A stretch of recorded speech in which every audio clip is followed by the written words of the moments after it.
Hola amigos del podcast Doctor Cáceres, bienvenidos a este episodio número 26. Hemos avanzado ya 26 episodios del podcast Doctor Cáceres. Gracias a ustedes porque ustedes siempre nos ven, nos están siempre haciendo comentarios. Estamos muy contentos y muy además agradecidos porque ustedes son los que estimulan al que el podcast Doctor Cáceres siga avanzando en esta búsqueda de la verdad, búsqueda de la historia, búsqueda de nuestras raíces, nuestra identidad y búsqueda de lo que tenemos que hacer en el futuro del Perú. Así que hay muchas cosas que este programa va a tratar que son muy importantes. Pasen la voz, cojan la canchita y vamos, mi querido estimado Sergio, con nuestro programa. Por supuesto que sí, Augusto, muchas gracias. Y ahora salimos los lunes, por si acaso. Hemos cambiado de día por el frío. Sí, es que madrugamos. Estamos madrugando. El lunes tempranito ya estamos listos en la... Sí, todos los lunes ahora sale Doctor Cáceres. Así que, nada, bien. Un poco movido esta semana. Ha habido varios temas interesantes. Y el primero, y creo que es lamentable, felizmente no ha habido pérdida de vidas. Pero sí heridos. Pero sí heridos. Sí. Pero creo que al margen de eso, no podemos esperar más muertos para reaccionar con la delincuencia, ¿no? No, esto está terrible, Sergio. Esto está terrible. Lo que ha sucedido en Trujillo, en el centro mismo de Trujillo, donde han detonado unas dinamitas que se utilizan precisamente en esta minería ilegal, que es una dinamita, vamos a decir, recargada, que ha hecho explotar la casa de un sujeto, que no había nadie en la casa, pero de un sujeto ligado a una banda, porque esto, según la policía, no se trata de nada malo, solamente es una pelea entre bandas. O sea, no es tan malo, no, es recontra malo. Esta es una pelea aparentemente entre los pepes y los pulpos. O sea, unas dos bandas de extorsionadores, delincuentes, que han hecho estallar esta bomba que ha remecido. Hay 20 viviendas afectadas, vidrio, gente traumatizada, hay heridos. Esto en el centro de Trujillo, esto es terrorismo.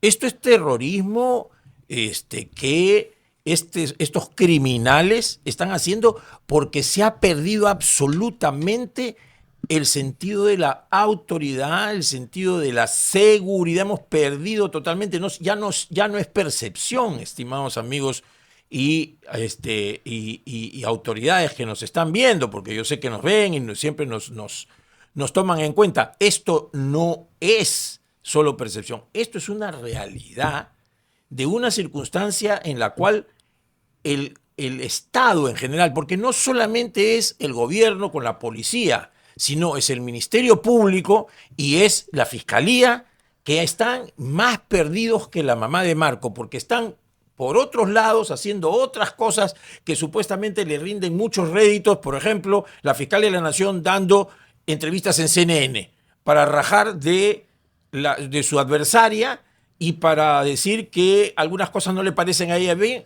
mientras que los delincuentes están en la calle, están sueltos y no están siendo perseguidos por un Ministerio Público que debería estar persiguiendo el delito. Y ahí está el delito. Miren ustedes la foto, que esta foto le hemos puesto porque esta es una foto llamativa, es una foto significativa, Sergio. Si tú ves la foto, los policías están agarrándose las manos en la espalda. ¿Qué significa eso? Que no saben qué hacer, no tienen ni la menor idea, y es la unidad de desactivación de explosivos. Claro, llega la unidad de desactivación de explosivos cuando los explosivos ya explotaron. Entonces, esto es gravísimo, Sergio, esto no podemos dejarlo pasar por alto. Acuérdense ustedes de Tarata. Tarata fue la máxima expresión de la insanía del grupo terrorista Sendero Luminoso, que claro, mató a muchas personas y conmocionó Lima. ¿Y esto de aquí qué cosa es? A 8 horas de Lima. Esto no puede ser, Sergio, esto es terrible. Verdaderamente, no solamente es indignante, es sumamente preocupante a puertas de unos comicios electorales. Ojo. Sí, claro. ¿Tú crees que esto es terrorismo? Totalmente, porque están sembrando el terror. O sea, porque se están aprovechando de una pésima seguridad ciudadana, de una pésima acción de la justicia. Aquí los delincuentes saben que nadie los va a perseguir, saben que nadie los va a meter en la cárcel, que los fiscales tienen miedo. que los jueces tienen miedo, que lo único que se dedican es perseguir a los políticos, a la gente que sale en los periódicos, pero a perseguir a los verdaderos delincuentes no lo hacen. Entonces, esto es una pérdida absolutamente de la noción de lo que significa que un Estado tenga la capacidad para manejar a la nación, porque el Estado es la nación políticamente y administrativamente organizada. Estamos desorganizados y esto va a seguir avanzando. ¿Quiénes son esos pepes? ¿Quiénes son esos pulpos? Son una sarta de sinvergüenzas, asesinos, ladrones y extorsionadores que se han agarrado Trujillo. No, que se han agarrado Trujillo desde hace mucho tiempo. El gobernador está pintado en la pared, ¿no? Pero las demás autoridades también están pintadas en la pared. Aquí no hay que echarle la culpa solamente al gobernador porque de él no depende la seguridad ciudadana. Ni siquiera del alcalde. Depende de la policía, la fiscalía y del aparato judicial. Y no están haciendo su trabajo. Claro, hay una pata coja porque, a ver, esta escala de violencia de las bandas criminales que sigue aumentando, este es el primer hecho de esta magnitud, porque hasta hace unos días era asesinato directo, ¿no? Pero ya que pongan una bomba que nos recuerda claramente a los peores momentos de los finales de los 80 y principios de los 90, definitivamente nos hace levantar una ceja y no vaya a pasar, como pasó al principio de los 80, que la gente en algún momento dijo, o un expresidente dijo, no, son abigeos, ¿no? Sí, claro. Es ¿No? su ministro del Interior. Sí. De la Jara Yureta. Ok. De la Jara Gracias Yureta. por la corrección. Y acá también mucha gente, no, es que son un grupito, no, es que son uno. No. Ha dicho, son un par de bandas que se están peleando entre ellos. No tiene importancia que las bandas se peleen entre ellos y causen destrozos y muera gente o se dañe la propiedad pública y privada porque no hay quien defienda a los peruanos. Claro. Esto no puede ser y esto es una llamada de atención porque si no va el Estado va a caer en manos de va a ser un Estado que caiga en manos de los delincuentes, un Estado delincuencial, ¿no? O sea, eso no puede ser. Y ahí está la razón por la cual esto es terrorismo finalmente. Pero por supuesto. Porque el terrorismo, por definición, ¿no? Es cualquier acto de violencia o amenaza en usarla, ni siquiera es el acto, ¿no? La amenaza, para infundir miedo, que es lo que ellos hacen, y lograr objetivos políticos, ideológicos o religiosos. El objetivo de ellos es político, no de un partido político, sino de obtener un territorio, liberarlo de la acción política del Estado y ellos tomarlo. Ahí está el tema. Es que estas son las verdaderas organizaciones criminales, señores fiscales, que lo que buscan es dominar la parte comercial, apoderarse de un territorio para manejar una cadena de valor. Esas son las verdaderas organizaciones criminales, no la secretaria y el portero y el jardinero de Pedro Pablo Kuczynski y muchas otras cosas más, funcionarios públicos que hacían su chamba ya. Tú también eres ya, porque eras gerente de un lado, eres también una organización criminal. Ahí están las organizaciones criminales, a vista y todo, y se están agarrando eso, porque claro, quieren dominar el Estado, Sergio. Porque quieren que sus gobernadores tomen el poder. Porque los gobernadores de ellos, los que ellos van a pagar, los que ellos van a solventar, los alcaldes. A los que pueden comprar por lo bajo. Pero los van a comprar, y ya están comprados. Y diputados y senadores. Entonces, esto va a ser pues un estado delincuencial, porque vamos a caer en manos de los delincuentes. La policía dice, no, es que como lo hemos tomado Patás y ya no hay nada en Patás, los hemos ahuyentado, ahora se han venido a Trujillo. Pero ¿qué tal consuelo? Este es verdaderamente, el mal de muchos es consuelo de tontos. O sea, verdaderamente tenemos un gobierno absolutamente mediocre, un gobierno, pero no solamente un gobierno, un Estado tomado por los mediocres. ¿Cómo es posible que esta Fiscalía de la Nación no tenga a los fiscales haciendo su labor persiguiendo a los delincuentes? Y esto de aquí no es juego. Así que esto es terrible y por eso lo tomo yo, Sergio, y lo he traído aquí, amigos, porque es una circunstancia penosísima que nos hace recordar que estamos camino a que esto se desbanque. Y estamos caminos a que el próximo año tengamos alcaldes, gobernadores, diputados, senadores que sirven a los intereses de los delincuentes, de las bandas organizadas, mafias. ¿Ves? Mafias. Sí, mafias organizadas, o sea, Al Capone, y todas esas mafias que existían en los años 30, 40 en Estados Unidos, estamos comenzando aquí en este penoso momento acá. Entonces, hay que ponerle un coto. Y yo escuché, ojo, no, como tú muy bien dices, no todo es la policía. Hay una inacción de la policía o que no sé si es una inacción de la policía, tal vez sea está desbordado el tema y la policía está tratando de hacer su trabajo, quiero ponerlo en positivo, pero ese día escuché al comandante general de la policía diciendo que, y es cierto, como este jefe de una banda que ha salido hace poco con beneficios carcelarios y está dando vueltas libre, no puede ser. Eso es parte de la... Eso no es culpa de la policía, eso es culpa... De ahí de Trujillo, ¿no es cierto? Sí. Pepe bueno, pues. Por eso son los Pepes. Y los otros son los pulpos, sus adversarios. Están peleándose, como en las épocas de los mafiosos que tomaban sus territorios, demarcando zonas para tomar los territorios. Esto es gravísimo, Sergio. Y lo viven los ciudadanos de Trujillo. Cuando nos llegue a nosotros los de limeños, en la magnitud que le está llegando a ellos, ya va a estar la cosa complicada. No creo que estemos tan lejos. No.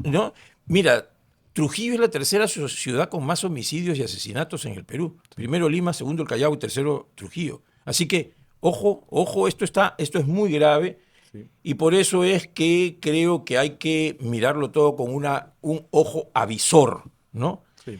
Eso es una de las cosas importantísimas que ha surgido en... Y ojo, nadie dice que sea fácil derrotar a la delincuencia, porque al igual que el terrorismo, son personas que no tienen uniforme, nadie lleva su uniforme, soy delincuente, soy de tal banda, etcétera, etcétera. No tienen un ejercicio regular, pero hay otras maneras de perseguirlo y tienen que capacitarse. Y tienen pero es que ya lo dijimos hace mucho tiempo, ¿dónde está el GEIN contra la delincuencia? Claro. El Grupo Especial de Inteligencia. ¿Por qué no lo han traído al señor Miyashiro, a otros tantos del GEIN inicial para que sean asesores de un nuevo GEIN? ¿Dónde está? ¿Por qué no hemos traído al FBI para que nos asesore, a Scotland Yard, a la Sûreté de Francia, de donde sea, que nos den luces? Hay que invertir, claro que hay que invertir, pero eso es importante y fundamental para la tranquilidad de los peruanos. ¿Cómo estarán esas familias que toda su casa se ha destrozado con estas bombas? ¿Ah? Claro. O sea, hay que ponerse en el pellejo de los demás. Entonces, hay un trabajo que no se está haciendo y que nadie quiere liderar, y que la Fiscalía se dedica a hacer otras cosas y el Poder Judicial está en otros temas, todos lindos porque les encanta salir en Justicia TV, ¿no? Pero todos lindos, pero en la perseguir el delito y meter a los delincuentes a la cárcel, naca la perinaca. Claro, es un mal que no solamente sucede en el Perú, está a nivel internacional, pero mal de muchos, consuelo de tontos. Hay que tomar el toro por las astas aquí. Claro. Entonces, sí. Y hablando de eso, ¿no es cierto? Hablando de eso, precisamente, vamos a nuestro segundo tema, que es este señor que aparentemente está derrotado, ¿no es cierto? Nos estamos refiriendo nada más y nada menos que de Martín Vizcarra, que ayer o anteayer, en estos días últimos, ha sido, le han dictado prisión preventiva. Le han dictado una medida cautelar que se llama prisión preventiva durante 5 meses para que afronte en la cárcel su juicio. Yo creo, Sergio, y yo siempre lo he dicho, yo soy el enemigo público número 1 de las prisiones preventivas. Yo también lo pienso igual. Yo estoy en contra de que el señor esté en una prisión preventiva. Sin una sentencia. Pero por supuesto, sin una sentencia. Han podido enviarlo a su casa, ponerle un grillete, qué sé yo, ¿no? Sí, controlarlo. Pero prisión preventiva, ¿por qué si todavía no tiene sentencia? Totalmente. ¿No? Yo he visto, Sergio, en televisión a muchas personas con una sonrisa, con una sed de venganza, con una cosa que no tiene nada que ver con justicia, estar felices por la prisión preventiva de este señor. Yo considero que este señor ha sido nefasto para el Perú. Políticamente hablando. Así es, ha sido nefasto para el Perú, ¿no? Pero tú no puedes pedirle que hagan con otros lo que no quieres que hagan para ti. Claro. Porque si el odio si tú tienes odio por alguien, quiere decir que ese alguien ya te venció.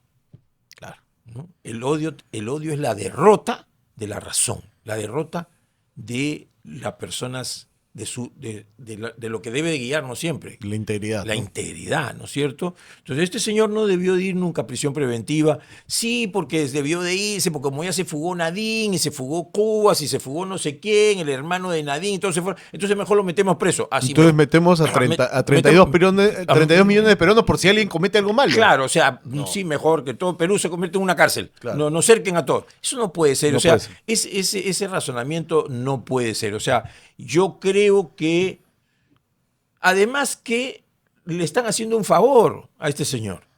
Lo están victimizando, se está convirtiendo en una víctima porque esa pose de caminar derrotado es una pose, pero estudiada. Pobre presidente, va a decir la gente. Pobre presidente. Se han ensañado con él. Señor Vizcarra sabe mucho. Esto lo está favoreciendo porque en algún día y en algún momento va a salir de la cárcel. Sí, claro. Como salió Antauro. Ojo, no hay deuda que no se pague ni tiempo que no se cumpla. Bueno, entonces, la cadena perpetua es solo para terrorismo. Así es, o sea, este señor va a salir. ¿No? Tarde o temprano, 15, 14, 12 años, y lo vamos a tener aquí porque él va a seguir haciendo política. Y con las características de este señor, que es un psicopático como el señor Vladimiro Montesinos, él va a salir, pero igual como entró. Porque estas cosas no los dañan a estas personas, porque no conocen. Por eso es que a los jueces deberían de mandarles a estudiar también un poco de psicología, de psiquiatría. A estas personas, a las personas psicopáticas, esto los estimula, los hace vivir en su fantasía y no caen, la cárcel no los sucumbe, la cárcel los inflama. Pero esto de aquí es un distractivo, mi querido Sergio.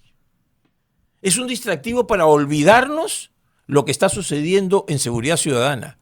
El Poder Judicial y la Fiscalía están enfrascados en hacer estos shows mediáticos, ¿no?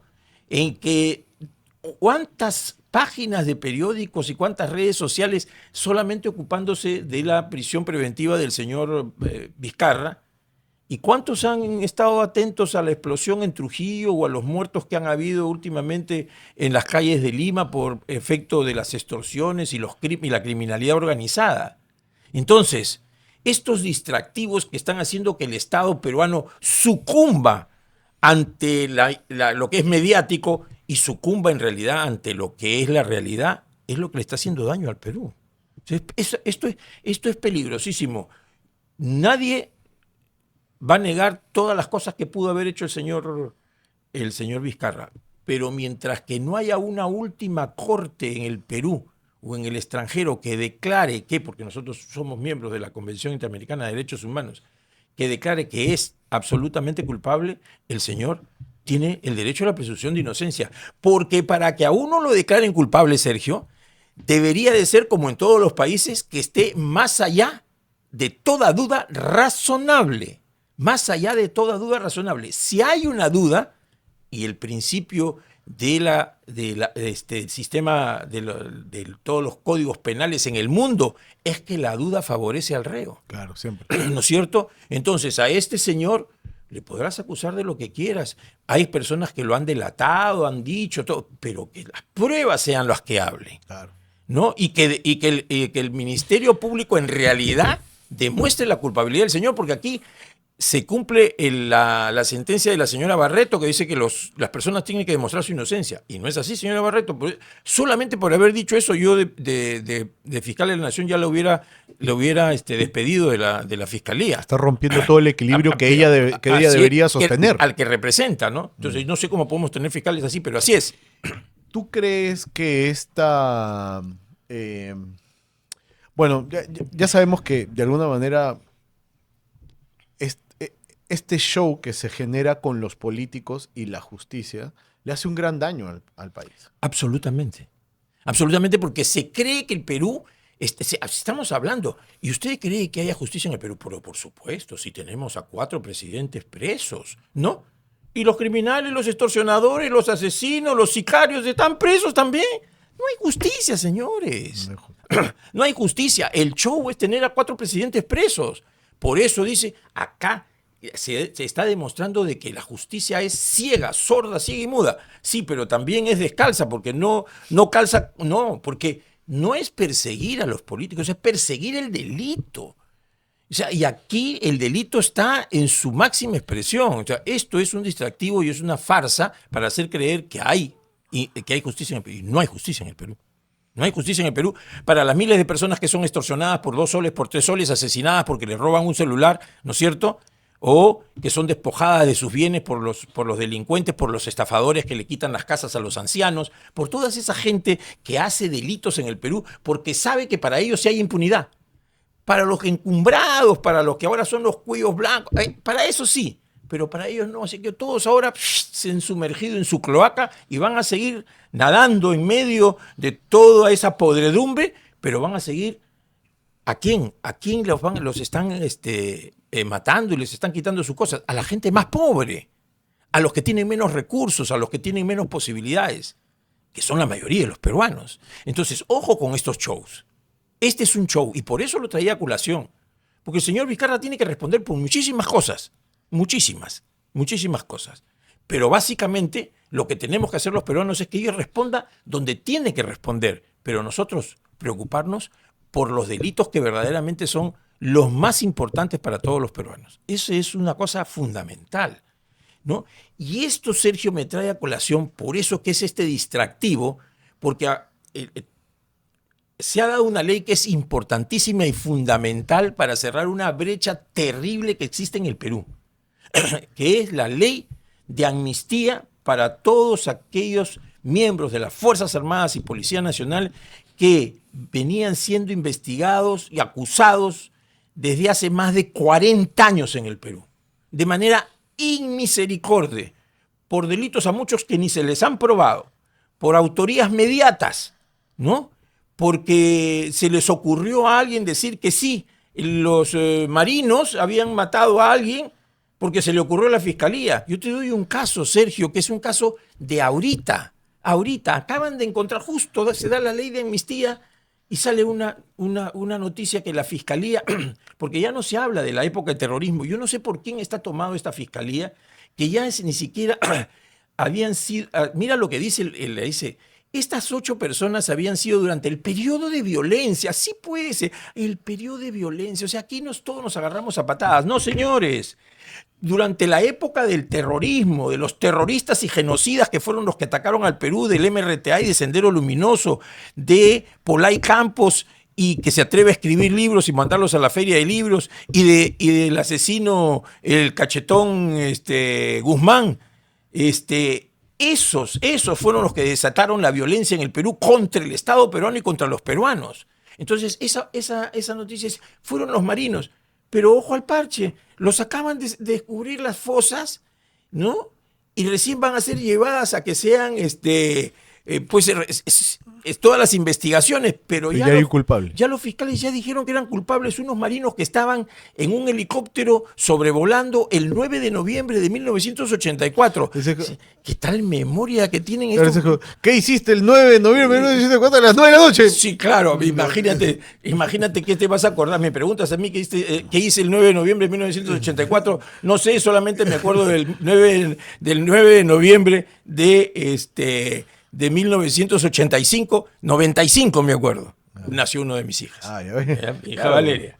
Pero es importante esto de la ley de amnistía, porque más que una ley de amnistía, creo que es una ley que hace justicia. Es una ley de justicia. Es una ley justa. Y yo tengo ahí, y te lo he comentado alguna vez, obviamente, mi padre es abogado. Él ha sido un abogado que lo llamaron en su momento para defender a la Marina en el famoso caso del Frontón. El famoso caso del Frontón, algún día tocaremos el tema ampliamente, pero lo importante es esto, fue un caso en 1986. Estamos en el 2025 y ahorita está en juicio recién. Eso es una barbaridad. Está en juicio. Mi papá está ahorita en juicio como abogado. Pero es una barbaridad. Se murieron, desde el 86 hasta ahorita han fallecido Casi todos los que estuvieron involucrados en el problema y el juicio recién está dándose. Pero Sergio, no tienen sentencia. Es que Sergio, hay otra cosa que es importante en todas estas cosas que suceden. Todas estas persecuciones que se dan buscando que siempre la Fuerza Armada sea la culpable de todo, ¿no es cierto? Falsamente, por supuesto, está instigado por estas ONG de estos grupos progresistas, entre comillas, que de progresistas no tienen absolutamente nada, que viven precisamente de los honorarios para defender, entre comillas, o para acusar a las Fuerzas Armadas. Con esta ley de amnistía se les cierra el caño. O sea, ya no van a tener el dinero, si ellos mismos lo dicen, ya no vamos a poder defender a las víctimas. Por eso que de repente, de la noche a la mañana, como de un conejo debajo de la manga, aparecen unas fosas. Entonces, aquí hay una evidente ataque a nuestras Fuerzas Armadas. Y aquí hay que reivindicar a nuestras Fuerzas Armadas en su concepción más pura, que es que ellos defienden al Estado cuando el Estado está en peligro, y que todos somos Fuerzas Armadas. Todos somos soldados de la nación en un determinado momento. Y por lo tanto, todos tenemos que salir a defender lo que nuestros soldados hacen en defensa de la patria. Y esta ley de amnistía, como tú bien dices, hace justicia porque cierra un capítulo, Sergio. Porque cierra un capítulo, porque ¿qué justicia se le va a hacer a aquellos que han sufrido, son víctimas de los sucesos del terrorismo, de la época del terrorismo? Lo que se habla hoy día y lo que tiene asidero hoy día son la justicia reparativa, que el Estado, por ejemplo, les dé becas para que estudien en Harvard a los hijos de las personas que han tenido estas circunstancias dolorosas de ser víctimas de muertes en esa época, víctimas inocentes. Justicia reparativa, ¿no? Es importante esa parte porque justamente, ¿por qué existe la extinción de una pena, ¿no?, punible a una persona? Porque uno comete un delito y el Estado tiene la obligación de investigarlo y juzgarlo, llevar a cabo la investigación. Y si el Estado no puede, por la razón que fuera, esa persona tiene la capacidad de liberarse de eso, porque no es su culpa. Cometió una culpa, pero él es culpable de que no lo juzguen en 15, 20 años. No pueden perseguirlo por eso toda la vida. Eso es un principio de justicia del derecho romano. Y además, Sergio, las leyes de amnistía y de indulto están, por eso que no se cansen de mentir, ¿no? Las leyes de amnistía y las leyes de indulto están reconocidas por el derecho internacional, claro, están en el Tratado de la Convención de Derechos Humanos de Costa Rica. O sea, aquí no hay que la ley de amnistía es algo que es injusto, inconstitucional, como dicen, y no es así. Correcto. Ni van en contra ninguna convención. Lo que está prohibido es que las personas se hagan una autoamnistía. Claro, ¿No es cierto? El propia persona que ha hecho algún hecho haga autoamnistía. Y eso no ha sucedido aquí, porque es el Estado el que está reconociendo de que esto no puede avanzar así, que tenemos que cerrar una página de la historia, pero de verdad, algo que las personas que viven del rencor, del odio, de destrozar a la gente con su veneno, no quieren. Atizan el odio porque viven de las contradicciones y del odio. Los cristianos vivimos de la bondad. Y del perdón. Así es, y del perdón y de la misericordia. Y la misericordia. Entonces, hay que tener en cuenta eso. Esto de aquí, primero, no es ilegal, y segundo, es cristiano y es de gente de bien. Y humano. Así es, ¿no? Porque en todos sitios y en todas circunstancias hay que cerrar páginas dolorosas en la vida de los pueblos. La Guerra Civil Española, la Guerra Civil Norteamericana, la Segunda Guerra Mundial. Todos esos momentos han tenido una circunstancia en la cual la humanidad ha dicho, pasemos la página para poder seguir avanzando, porque si seguimos en la misma, no vamos a hacerlo. Tú has dado en el clavo, ¿no? Si siguieran reclamándose lo que pasó en la Segunda Guerra Mundial, que es acá la vuelta de la esquina en cantidad de años con respecto a la humanidad, no han pasado ni 100 años todavía de la Segunda Guerra Mundial, no podrían estar sentados Alemania, Estados Unidos y Rusia negociando tratados internacionales o... Claro, por eso es un disloque. O sea, la humanidad tiene que avanzar, dejar de lado atrás sus odios, sus rencores, sus equivocaciones para no volverlas a cometer. No, aquí hay que volver a cometerlas. O sea, por eso es lo que dice, los pueblos como los nuestros que tienen un camino ideológico circular en la cual siempre estamos echando la culpa. ¿Por qué Francisco Pizarro mató a Atahualpa? Por Dios, mira. Ya ha habido, creo, alguna vez algún intento ideológico de hacerle un juicio a Francisco Pizarro. Yo recuerdo, ¿no?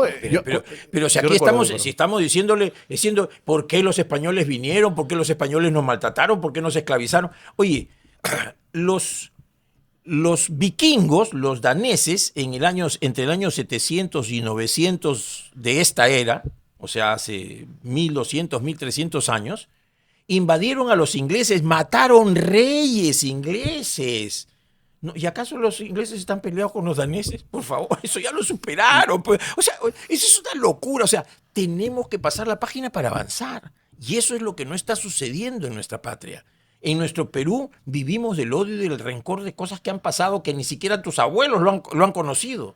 Entonces, por favor, que recuperemos la sensatez, pasemos esta página, tenemos muchas cosas que hacer, nuestras Fuerzas Armadas tienen un rol importantísimo, y ahora todos lo sabemos lo que está pasando con la frontera colombiana. No nos distraigamos con estas cosas y avancemos en el camino que tenemos que hacer para que el Perú sea un mejor país para todos, y dejemos de lado a todos estos... vamos a decir, que le rinden pleitesía al odio, a la destrucción, a la violencia y a la muerte, reviviéndola una y otra vez para no permitir que los peruanos avancemos y dejemos atrás nuestras taras y nuestros rencores. Eso es parte del desarrollo también, por lo menos cerebral, ¿no? Así que creo que eso era lo que queríamos comentar de esta semana, que ha sido una semana pasada intensa, fulgurante, ¿no? Fulgurante, poderosa, ¿no? Hasta nuestra presidenta con su penacho ahí en Santa Rosa, que bueno, hay que comentarlo. Era lo que tenía que hacer, ¿no es cierto? Así, bueno, es una acción política porque el presidente del otro lado fue e hizo su show, y el presidente de este Perú también tiene que ir, y Santa Rosa es peruano. Claro que sí, y en su mototaxi, como debería de ser. No sí, cabía de otra manera, así que supuesto, muy bien hecho. Por supuesto. Y bueno, nos vamos a recordar algunos peruanos importantísimos. Tenemos que recordar. Y la primera es una mujer, y qué mujer. Pero qué mujer, hombre. María Rostorovsky, una de las principales... Tobar. María Rostorovsky Tobar. Así es. Rostorovsky es un apellido, además, no es claramente no es peruano, es polaco, y aristócrata además. Su papá era un aristócrata polaco. Pero su mamá era un puneña. Era una mezcla de lo que es el Perú. Es una mestiza. La señora Rostorovsky se vivió 100 años. Además, una vida... así prolija. Y muy longeva, ¿no? Y ella fue una autodidacta. Ella vivió en una época en que la mujer no era valorada en su real dimensión, no era tan fácil. Ella estudió en San Marcos, ¿no? Pero fue alumna libre. Y fue alumna de Raúl Porras Barrenechea, fue alumna de Julio Cetello, ¿no es cierto? Y entonces ella se nutrió de todo lo que era la historia, y se nutrió también de lo que era todo lo que la arqueología. Es una arqueóloga de la historia pasada de nuestro imperio. Ella tiene muchos libros muy importantes. Hay 2 libros que son fundamentales en ella para mí, que es uno, La historia del Tahuantinsuyo, y el otro es el Inca Pachacute. Bueno, ella se dedicó mucho a estudiar a Pachacute, ¿no? Así es. Uno de las cosas que abarcó en su vasta obra, ¿no? Sí. Entonces fue una señora muy prolija, vivió 100 años. Yo tuve la oportunidad de conocerla, de conversar con ella. Sí, estuve. Ella era muy amiga de Ruth Shady, la doctora Ruth Shady, que ella es descubridora de Caral, así que por participó en política también. Sí, claro, fue de Acción Popular. De Acción Popular. Su esposo fue un alto dirigente, su segundo esposo fue un alto dirigente de Acción Popular, y ella tuvo algunos cargos relacionados con el gobierno de Fernando Belaúnde, así que participó en política. Fue una mujer muy intensa, como toda intelectual, como toda mujer. Y de carácter. Sí, una mujer de carácter, así que... Sí.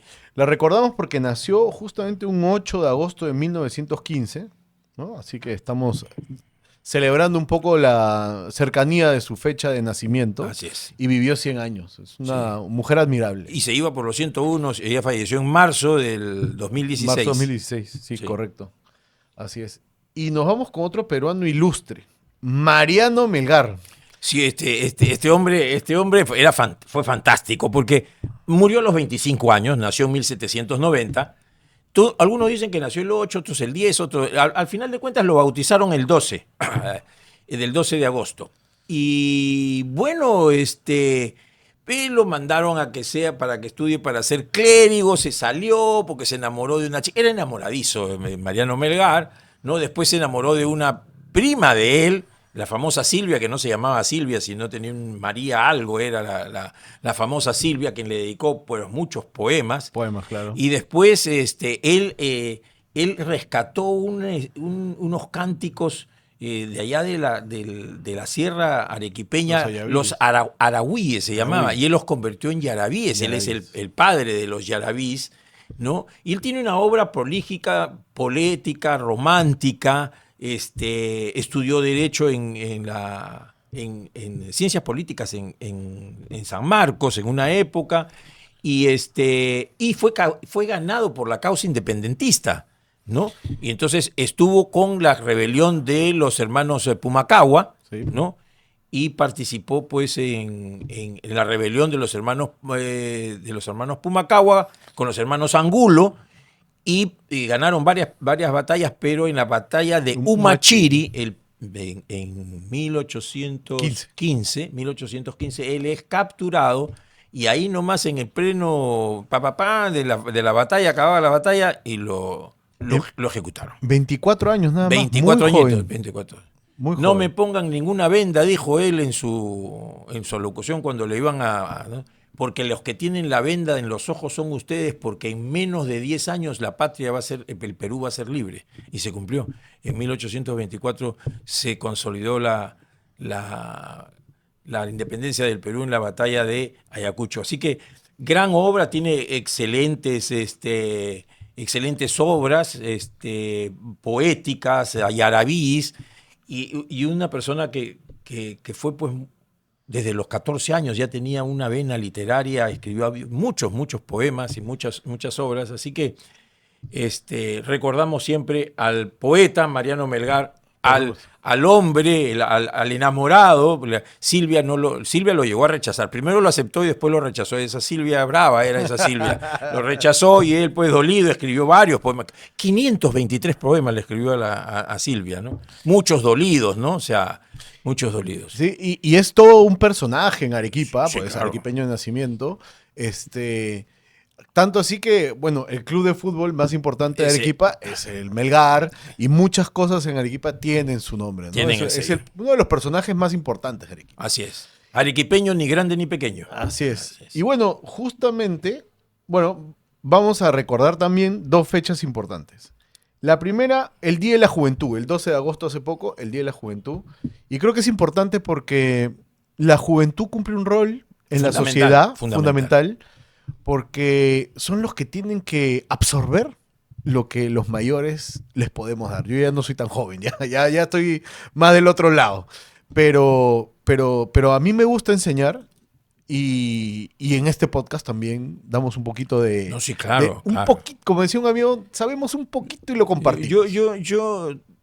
Me has hecho recordar una frase del Papa Francisco, que recientemente falleció, me parece espectacular, ¿no? Dijo: los jóvenes caminan rápido, pero los grandes conocemos el camino. Sí. O sea que esto tiene que ser una conjunción. No hay un pleito entre la juventud y la vejez o la adultez, ¿no? Tiene que ser una complementación. O sea, es un trabajo complementario. Ni uno ni otro. Los jóvenes de hoy, y te cuento, ya me acordé del autor, ¿no?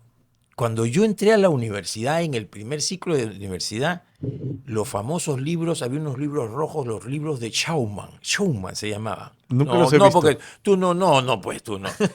Y estudiábamos teoría de los conjuntos. Yeah. Primera vez que veía la teoría de los conjuntos. Hoy se estudia en primero y primaria. en primaria se estudiara la teoría de los conjuntos.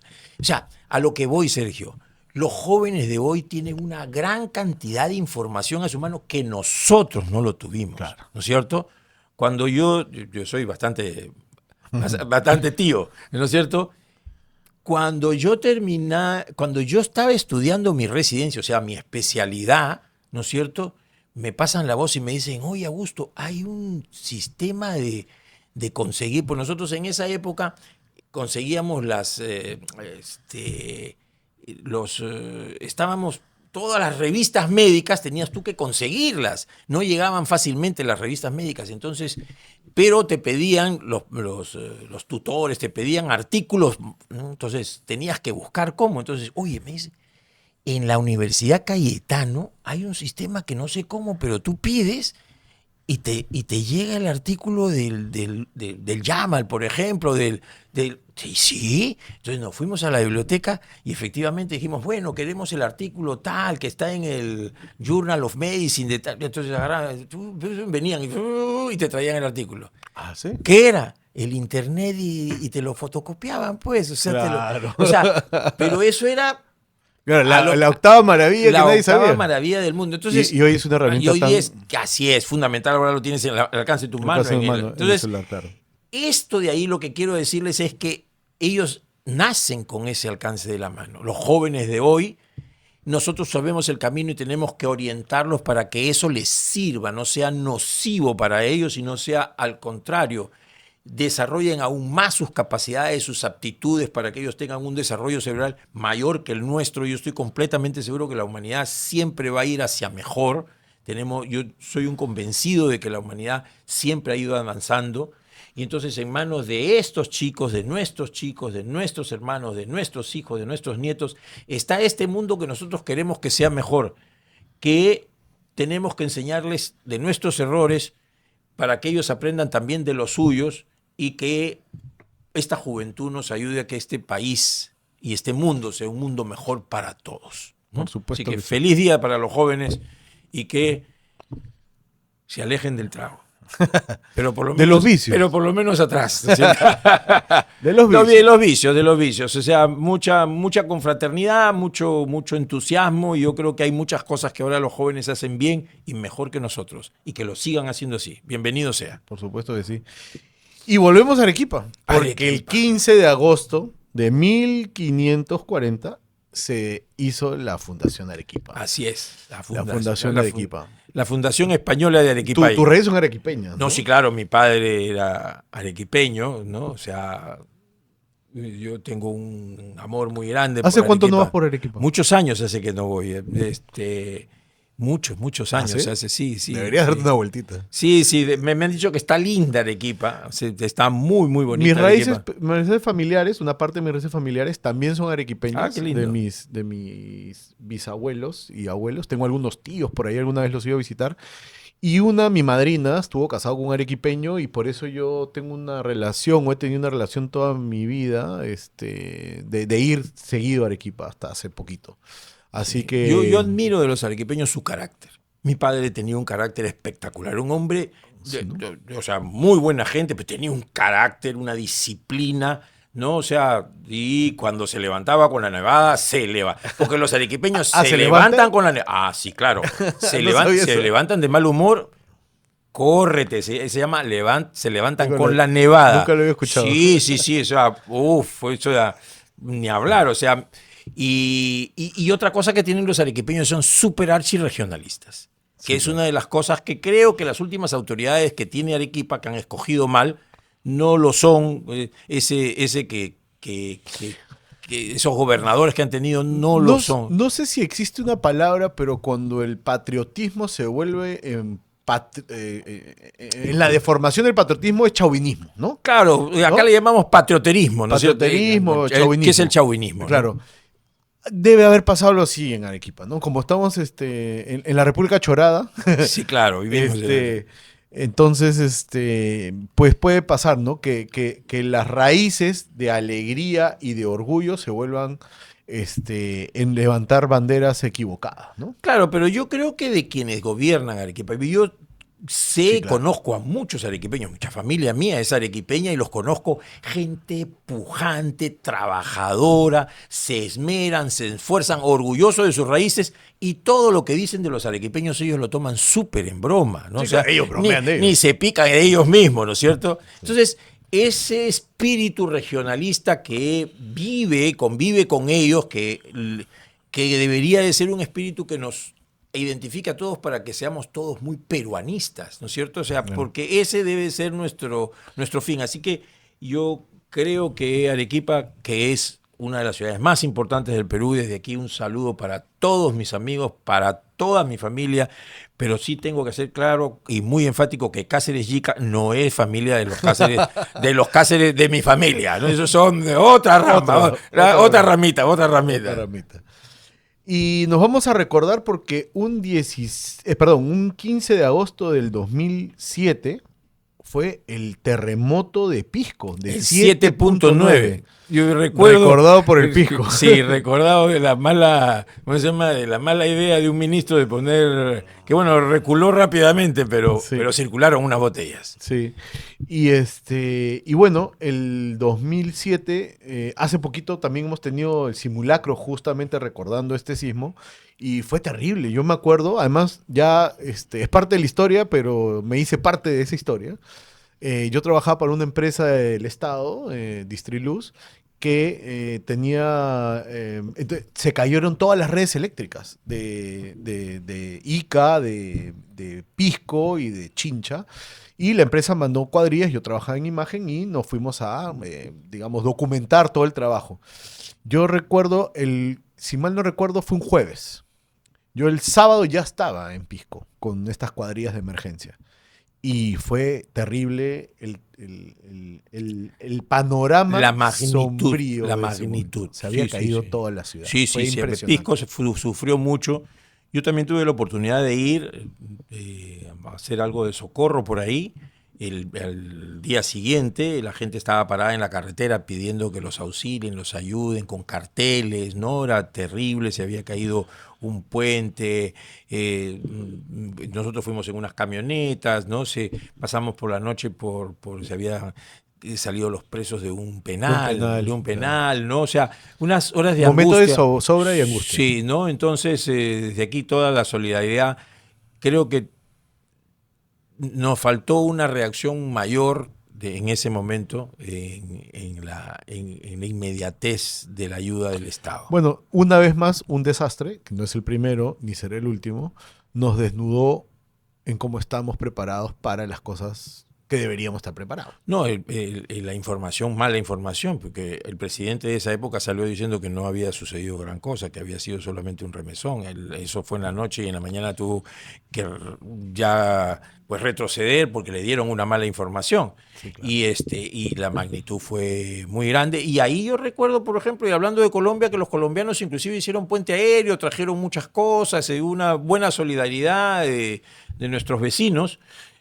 Y que pero duró mucho el tiempo de reconstrucción, mucho, y eso significa que todavía estamos en pañales para poder tener que estas circunstancias tan dolorosas puedan movilizar a instituciones, por ejemplo, Defensa Civil, que verdaderamente se conviertan en unas instituciones poderosas para poder ayudar a los damnificados en unas situaciones, en un país que tiene huaicos, que tiene inundaciones, que tiene fenómeno del Niño, que tiene terremotos, todo, porque así es nuestra geografía. Deberíamos tener una institución que Defensa Civil, que ahora se llama Instituto, poderosísimo, que mueva. En otros países hay ministerios dedicados a ellos. Acá nos asustamos porque el ministerio es pura burocracia, pero sí debería de haber instituciones que puedan hacer pues un... Bueno, aquí hay una institución que tiene muchos años en el tema y felizmente no se ha politizado tanto. Y lo ves claramente porque es su mismo nombre que es Indesi, ¿no? Claro. Que es un poco el paraguas. Ha ido cambiando, los roles se han modernizado, tiene una excelente instalación ahí en Chorrillos. Claro. ¿no? De acá mi saludo al almirante Lozada, jefe de Indesi de hoy, Ah, hoy en día, una persona súper capacitada, preparada, y yo creo que está haciendo una gran labor ahora No, allá en Indesi. y nos consta, las coordinaciones de Indesi ante los últimos desastres no han sido malos, pero creo que falta mucho todavía. Pero creo que es una institución bastante bien organizada, una de las mejores, y como te digo, no está politizada, o sea, está Sí. de nivel técnico. Pero ¿no? lo Hace que yo años. sí pude comprobar, Sergio, y creo que lo pudimos comprobar, es que los gobiernos locales están muy mal organizados en su sistema de defensa civil.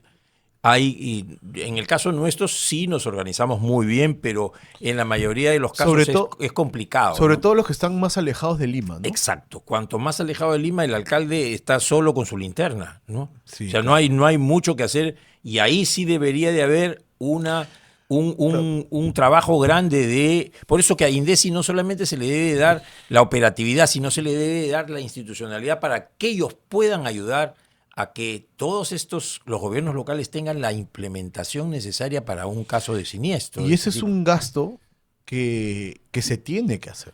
Pero no es gasto. Es Porque inversión. eso es una inversión, porque es una inversión en seguridad. En seguridad. En seguridad, porque un pueblo que responde rapidísimo a sus desastres naturales quiere decir de que la gente sabe que va a recibir la ayuda necesaria que ellos requieren, ¿no? Eso es supuesto. importante, ¿no? Bien, y como último tema, tenemos que un 16 de agosto de 1882, un grupo de montoneros chinchanos que estaban en la resistencia de la guerra con Chile, trataron de invadir con palos, lanzas y piedras, digamos, a la heroica, la zona controlada por los chilenos, que era estratégica, porque era la zona del puerto, Chincha Baja y Tambo de Mora. Tambo de Mora siempre ha sido, desde la época de los pre-incas, un puerto importante. Así es, estratégico. Estratégico.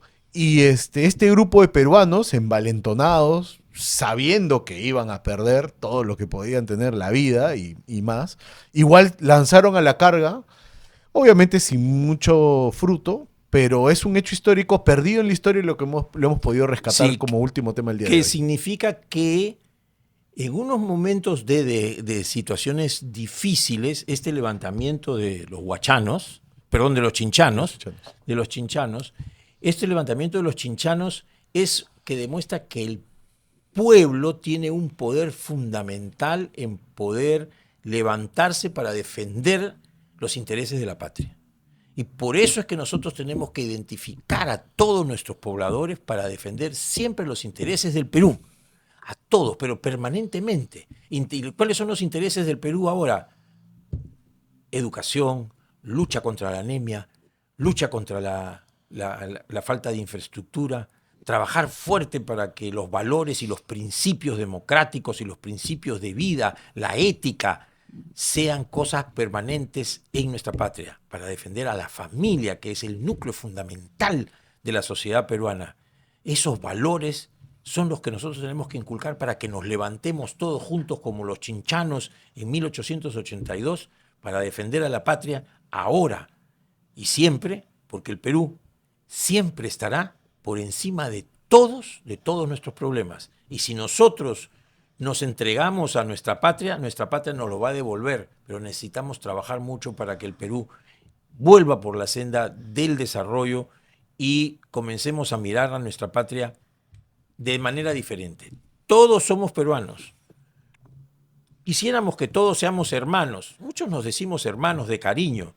No lo somos, hermanos de sangre, pero en el Perú somos hijos de la misma tierra. Somos hijos de esta tierra. Entonces, hay un sentimiento que debemos de reafirmar para que el Perú sea ese país que todos queremos, por el que luchamos y por el que quisiéramos que todas aquellas lacras que hoy tenemos se dejen de lado.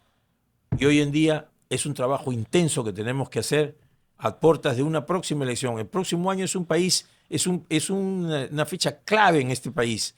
¿Por qué? Porque como nunca, desde hace mucho, van a haber elecciones para elegir los 3 niveles de gobierno. Los 3 niveles de gobierno. Vamos a tener la oportunidad de cambiar alcaldes, gobernadores, parlamento y ejecutivo. Y eso es un reto para todos nosotros, para que este 2027 sea... 2027. Ah, ya. 2027, para que este 2027 sea una época distinta, del cambio. El fruto. El cambio. Una revolución democrática para que el Perú dé un salto hacia adelante. Trabajo arduo. Así que necesitamos toda la fuerza del mundo, ¿no es cierto? Necesitamos que la fuerza nos acompañe. Así que, y que la fuerza los acompañe a todos ustedes, amigos. Y Sergio, nos despedimos. Nos vemos en un próximo episodio del Doctor Cáceres en su podcast. Podcast Doctor Cáceres.